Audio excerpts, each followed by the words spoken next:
Good morning, नमस्कार। मैं हूं आपके साथ साक्षी केसरी। आज का अखबार लेकर हाजिर हूं। हर रोज की तरह हम अखबार की सुर्खियों पर चर्चा करेंगे। आज न्यूज़पेपर्स की क्या हेडलाइंस है, इस पर होगी चर्चा।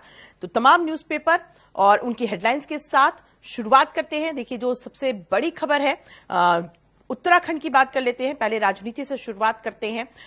उत्तराखंड में पुष्कर सिंह धामी ने सीएम पद के लिए शपथ ले लिया है और एक बार फिर से मुख्यमंत्री पद की शपथ लेने के बाद अब कमान होगी उत्तराखंड की पुष्कर सिंह धामी के हाथ में। साथ ही 8 मंत्रियों ने भी पुष्कर सिंह धामी के शपथ ग्रहण के बाद शपथ ली है। 8 मंत्री, जो कि आपको बता दें, सतपाल महाराज, धन सिंह रावत, सुबोध उनियाल, गणेश जोशी, रेखा आर्या, प्रेमचंद अग्रवाल, सौरभ बहुगुणा और चंदन राम दास, ये 8 वो नाम है जो कैबिनेट मंत्री के रूप में जिन्होंने शपथ ली है। इनमें से 2 नए चेहरे हैं और वो नए चेहरे हैं सौरभ बहुगुणा और चंदन राम, जिन्हें पहली बार मंत्री बनाया गया है। तो उत्तराखंड को उनकी सरकार मिल गई है, नए सरकार का गठन हो गया है और गठन होने के बाद ही पुष्कर सिंह धामी ने यह भी कहा है कि इस दूसरे कार्यकाल में वो जन समस्याओं को दूर करेंगे। क्योंकि पिछला कार्यकाल उनका छोटा सा रहा था, लेकिन इस बार चूंकि 5 सालों के लिए उनको कमान दी गई उत्तराखंड की देवभूमि की, तो पुष्कर सिंह धामी का कहना है कि इन 5 सालों में विकास की गंगा बहेगी उत्तराखंड में। और उनकी जो कैबिनेट मंत्री हैं, अभी उनको विभागों के बारे में फिलहाल कोई जानकारी नहीं है, उनके विभाग भी उनको दे दिए जाएंगे। शपथ ग्रहण हो गया है और देवभूमि को उनकी नई सरकार मिल गई है।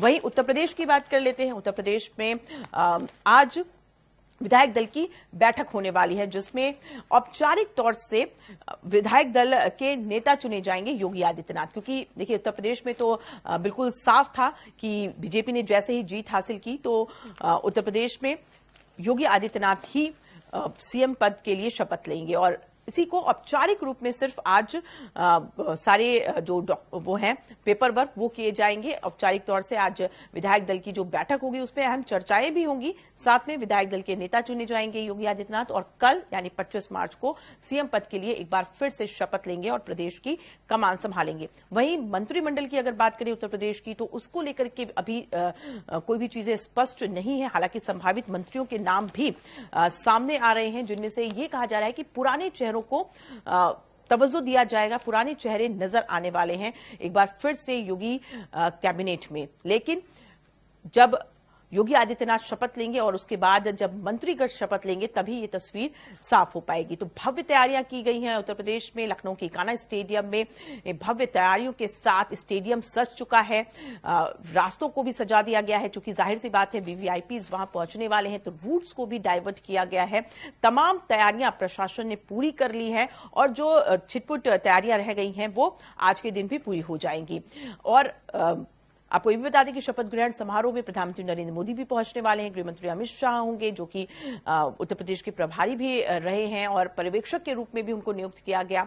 और साथ में रक्षा मंत्री राजनाथ सिंह, बीजेपी के राष्ट्रीय अध्यक्ष जेपी नड्डा, तमाम बीजेपी के दिग्गज नेता नजर आने वाले हैं। साधु संतों को भी आमंत्रित किया गया है इस भव्य समारोह में शामिल होने के लिए। तो वहीं विपक्षी नेताओं को भी आमंत्रित किया गया है और अब देखना होगा कि विपक्षी दलों से कौन कौन से नेता पहुंचते हैं इस भव्य समारोह में, इस ऐतिहासिक दिन के पल के साक्षी बनने के लिए। तो उत्तर प्रदेश को कल उनके नई सरकार मिल जाएगी और कल की जो तैयारियां हैं वो भव्य तरीके से की गई हैं और योगी आदित्यनाथ एक बार फिर से सीएम पद की कमान संभालेंगे।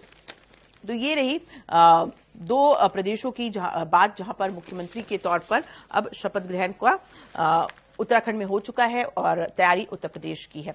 वहीं एक बहुत ज्वलंत मुद्दा लगातार सामने आ रहा है, जो कि बंगाल में जुड़ा हुआ है। जी हां, बंगाल में बीरभूम में हिंसा हुई, जिसमें एक घर में 8 लोगों को जिंदा जला दिया गया। उसके बाद से सियासत गर्म है, इलाके में सनसनी फैली हुई है, लोग दहशत में हैं और इसी मुद्दे को लेकर के अब हाई कोर्ट ने नाराजगी जताई है, राज्य सरकार को फटकार लगाई है। ममता बनर्जी को रिपोर्ट देने की भी बात कही गई है। बंगाल सरकार से 24 घंटे में हाई कोर्ट ने कहा है कि रिपोर्ट पेश करें, ये जो घटना हुई है इसके पीछे कौन लोग हैं और इस घटना को अंजाम किसने दिया है। 8 लोग जिंदा जलाए गए हैं। मतलब समझ सकते हैं आप कि ये जो घटना है अपने आप में एक बड़ी घटना है, जिसको लेकर के प्रधानमंत्री नरेंद्र मोदी ने भी दुख जताया और उन्होंने ये भी कहा कि इसके लिए रिपोर्ट तैयार की जाए और राज्य सरकार किसी भी तरीके की अगर मदद चाहता है तो केंद्र सरकार इसके लिए पूरी तरीके से तैयार है। लेकिन इसके उलट देखिए राज्य सरकार यानी कि ममता बनर्जी बीजेपी पर ही वार कर रही हैं। उनका कहना है कि बीजेपी जो है दूसरे मुद्दों से ध्यान भटकाने के लिए इस तरीके के षड्यंत्र रच रहा है। लेकिन आरोप प्रत्यारोप के बीच हाई कोर्ट ने फटकार लगा दी है और बंगाल हाई कोर्ट की तरफ से ये साफ कहा गया कि 24 घंटे के अंदर रिपोर्ट पेश की जाए। तो देखिए ये तमाम न्यूज़पेपर में आज की जो हेडलाइंस है वो बंगाल की इस ज्वलंत मुद्दे को लेकर के प्रमुखता इसको दी गई है। बंगाल में चूंकि आपको बता दें कि बीरभूम में 8 लोगों को घर में जिंदा जलाया गया और इस तरीके की जो सनसनी वारदात हुई है उससे इलाके में ही नहीं बल्कि बंगाल में ही नहीं बल्कि देश भर में दहशत है। लोग सोचने को मजबूर है कि आखिर बंगाल में हो क्या रहा है, आखिर राज्य सरकार क्या कर रही है और इस तरीके की वारदात वहां पर क्यों हो रही है। अब इस पर हाईकोर्ट ने संज्ञान लिया है तो देखना होगा कि क्या इस पर एक्शन लिया जाता है। लेकिन फिलहाल इसमें कुछ ज्यादा खास जानकारी नहीं मिल पाई है। सिर्फ लोग प्रोटेस्ट कर रहे हैं, मांग कर रहे हैं न्याय की और हाईकोर्ट ने भी सख्ती दिखा ही दी है। लेकिन देखना होगा कि इस पर क्या एक्शन लिया जाता है। तो वहीं प्रधानमंत्री ने भी बोल दिया है कि दोषियों को माफ नहीं किया जाएगा, जल्द से जल्द रिपोर्ट तैयार की जाए इसके लिए और जो भी दोषी हैं उस पर सख्त से सख्त कार्रवाई की जाए। इस पर जो भी अपडेट होंगे वो हम आप तक पहुंचाते रहेंगे क्योंकि ये जो ज्वलंत मुद्दा है ये कहां से कहां तक जाता है, बंगाल की जो स्थिति बनती जा रही है, परिस्थितियां बनती जा रही हैं, जो सियासी माहौल वहां का बिगड़ता जा रहा है वो देखना बहुत अहम है। और जैसे ही इस खबर पर कोई अपडेट आती है वो हम आप तक जरूर पहुंचाएंगे। वहीं आगे बढ़ते हुए आपको बता दें कि आज 24 मार्च है यानी आज से ठीक 2 साल पहले कोरोना को लेकर के लॉकडाउन लगा था। जी हाँ, कोविड-19 को लेकर के सख्ती बढ़ती गई थी, लॉकडाउन लगा था और लेकिन अब ठीक 2 साल बाद लोगों को इससे निजात मिलता हुआ नजर आ रहा है। और स्वास्थ्य मंत्रालय की तरफ से जो कोरोना गाइडलाइंस की जो पाबंदियां थी अब उसको 31 तक खत्म कर दी जाएगी। लेकिन इस बीच मास्क का उपयोग जरूर करना होगा, साथ में सोशल डिस्टेंसिंग भी रखनी होगी।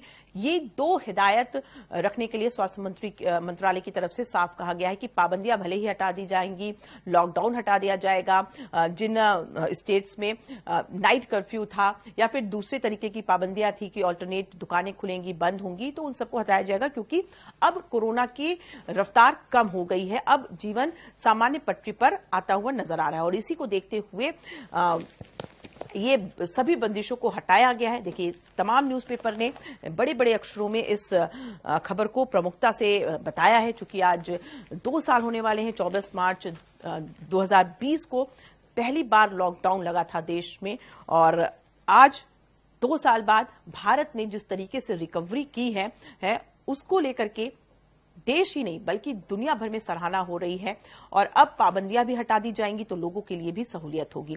वहीं लॉकडाउन को लेकर के जो स्थितियां बनी थी उसका भी जिक्र किया गया है। दैनिक भास्कर है मेरे हाथ में, इन्होंने बताया कि जब लॉकडाउन लगा था तो आज से जब ठीक 2 साल पहले पहली बार देशव्यापी लॉकडाउन लगा था तब हमारी जीडीपी जो है वो गर्त में पहुंच गई थी, सेंसेक्स साल के न्यूनतम स्तर पर पहुंचा था, बेरोजगारी और महंगाई भी चरम पर पहुंच गई थी। मगर अब राहत की बात यह है कि हमने 2 साल में उम्मीद से भी बेहतर प्रदर्शन किया है। इसमें केंद्र सरकार के साथ साथ राज्य सरकारें भी सजग रही हैं और जिस तरीके से काम किया गया है कोविड को लेकर के अब 2 साल बाद सब चीजें पटरी पर धीरे धीरे आ रही हैं। राहत भरी खबर है और जीडीपी अपने सबसे निचले स्तर से 30% तक की सुधार कर चुकी है। बेरोजगारी दर भी 15% तक घट गई है। सेंसेक्स सर्वोच्च स्तर को छूने के बाद अब लॉकडाउन के समय से करीब 31,000 अंकों की बढ़त ले चुका है। तो यानी अब अर्थव्यवस्था भी धीरे धीरे पटरी पर आ रही है और आने वाले समय में और भी बेहतर होने की उम्मीद है। तो देखिए राहत भरी खबर है, कहीं कोई ज्वलंत मुद्दा है तो कहीं कोई राहत भरी भी खबर सामने आ रही है। वहीं उत्तर प्रदेश की बात करते हैं। उत्तर प्रदेश में आज 10वीं और 12वीं की बोर्ड परीक्षाओं की शुरुआत हो चुकी है। ये जो परीक्षा है वो 2 शिफ्ट में होगी, मॉर्निंग शिफ्ट में और इवनिंग शिफ्ट में, और इसके लिए तमाम तैयारियां की गई हैं। शिक्षा विभाग की तरफ से तो वहीं प्रशासन की तरफ से भी सुरक्षा व्यवस्था भी चाक चौबंद है। परीक्षा नकल मुक्त हो इसके लिए सीसीटीवी कैमरे भी लगाए गए हैं। और देखिए आंकड़ा भी आपको बता देते हैं कि 51.92 लाख विद्यार्थी परीक्षा देंगे, जिसमें से 8,373 केंद्रों पर परीक्षाओं का आयोजन किया जा रहा है। और इसलिए सतर्कता भी बढ़ती जा रही है कि किसी तरीके की कोई उपद्रवी तत्व जो है परीक्षा में बाधा न डाले, कोई अराजक तत्व जो है परेशान न करे, शांतिपूर्ण तरीके से परीक्षाएं संपन्न हो सके, इसके लिए तमाम तैयारियां की गई हैं। और आज सुबह ही कार्यवाहक मुख्यमंत्री योगी आदित्यनाथ ने सभी विद्यार्थियों को शुभकामनाएं भी दी, बधाई भी दी, उनका हौसला भी बढ़ाया और कहा कि आप लोग एकाग्रचित होकर के अपनी परीक्षा दें, क्योंकि जो आज की पीढ़ी है वही देश का भविष्य होने वाली है। तो ऐसे में 10वीं और 12वीं जो कि बहुत अहम मानी जाती है एक विद्यार्थी के जीवन में, और इसकी परीक्षा जो है इसमें अच्छे अंक लाना, इसको एकाग्रता से इसकी पढ़ाई करना भविष्य के लिए बेहतर होती है। और इसीलिए शुभकामना दी गई है योगी आदित्यनाथ के द्वारा। तो देखिए ये तमाम जो खबरें हैं इसके बारे में हमने आपको जानकारी दी है। अब इस पे जो अपडेट्स आएंगे वो भी हम आप तक सारा दिन शेयर करेंगे। इन खबरों पर हम लोगों की नजर रहेगी। साथ में एक देखिए कुशीनगर से एक खबर बताना चाहूंगी जो कि कल की वारदात रही है और अमर उजाला ने उसे फ्रंट पेज पर जगह भी दी है। और इसमें आपको बता दें कि हालांकि ये बहुत ही दर्दनाक वारदात है। इसमें 4 बच्चों की मौत हुई। 4 बच्चे जो कि अपने घर के बाहर खेल रहे थे, अचानक उन्हें अपने घर के बाहर दरवाजे पर टॉफियां पड़ी हुई नजर आई। तो जाहिर सी बात है बच्चे हैं तो टॉफियों की तरफ आकर्षित होंगे। बच्चों ने वो टॉफियां उठाई, खा ली, लेकिन वो टॉफियां खाते ही उनकी तबीयत खराब हो गई अचानक से ही और उन्हें तुरंत अस्पताल ले जाया गया। लेकिन रास्ते में ही चारों बच्चों ने दम तोड़ दिया। उसके बाद जब जांच की गई तो पता चला कि वो जहरीली टॉफियां थी, यानी साजिश के तहत वहां पर जहरीली टॉफियां रखी गई थी। अब पुलिस जांच कर रही है कि आखिर इस साजिश के पीछे है कौन। परिवारजनों से भी पूछ रही है, उन बच्चों के माता पिता से भी पूछताछ की जा रही है कि क्या उनकी किसी से रंजिश थी, क्या कोई लड़ाई झगड़ा हुआ था जिसकी वजह से बदला लिया गया। क्योंकि बच्चों को ही देखिए साफ तौर से टारगेट यहां पर किया गया था। पुलिस का ये कहना है, जो प्राथमिक उन्होंने जांच की उनका कहना है कि टॉफियां रखी गई थी, इसलिए बच्चों को ही आकर्षित करने के लिए टॉफियां रखी गई हैं, ये समझ में आ रहा है और बच्चों को टारगेट किया गया है। अब इस वारदात के बाद इलाके में सनसनी मची हुई है, लोग दहशत में भी हैं, डरे हुए हैं कि उनके बच्चे सुरक्षित कैसे रहेंगे। अब इस पर योगी आदित्यनाथ ने, जो कि फिलहाल कार्यवाहक मुख्यमंत्री हैं, उन्होंने भी संज्ञान लिया है। उन्होंने अधिकारियों को सख्त निर्देश दे दिए हैं कि इसको लेकर के जल्दी से जल्दी जांच करें, रिपोर्ट पेश करें और जो भी दोषी हैं उसके प्रति सख्त से सख्त कार्रवाई की जाए, क्योंकि इस तरीके के कृत्य को बर्दाश्त नहीं किया जाएगा। कुशीनगर की ये खबर है जहां इस तरीके की सनसनी फैली हुई है। इस पर भी अगर कोई अपडेट आती है, कोई गिरफ्तार होता है या फिर आगे कोई इस पर जानकारी मिलती है, हम आप तक जरूर शेयर करेंगे। तो ये तमाम वो खबरें हैं आज के हेडलाइंस की जिसके बारे में हमने चर्चा की। जो भी अपडेट होगा वो हम आप तक पहुंचाएंगे। इसीलिए आप देखते रहिए इंडिया वॉइस और पल पल की खबरों पर इंडिया वॉइस की नजर रहती है और हर एक खबर को आप तक पहुंचाने की जिम्मेदारी हमारी होती है। तो आज के अखबार में फिलहाल मुझे दीजिए इजाजत और आप देखते रहिए इंडिया वॉइस। नमस्कार।